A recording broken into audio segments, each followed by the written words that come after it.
You can grab the Shape Builder tool in Affinity instantly by pressing S, and the first step is to select all the shapes you want to work with. These can be overlapping circles, squares, or any vector objects. And once selected, the tool breaks them into little candidate areas where the shapes overlap or intersect, letting you visually see every section you can manipulate, which makes it really easy to decide what to keep, merge, or remove. After selecting your candidate areas, you can drag through them in Add mode to combine them into one clean single shape, or switch to Delete mode to remove parts you don't want. And if you use Create mode, the tool will make a brand new shape from your selection while keeping the original objects intact, which is great for experimenting without losing your original work. Beginners will love how flexible the selection is.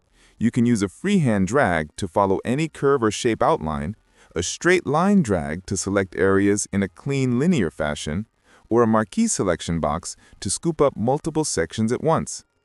For example, the cleanup option automatically removes extra geometry you don't need.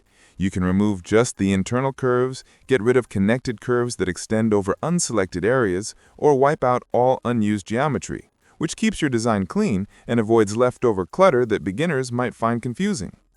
Another beginner-friendly feature is Use Style from First Selected Area, which carries over the fill color, stroke color, and effects from the shape you start dragging from so your new shape matches perfectly.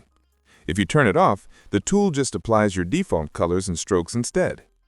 Now that you're ready to master the Shape Builder tool, hit that like button, subscribe, and turn on notifications so you never miss a pro-level tip for beginners.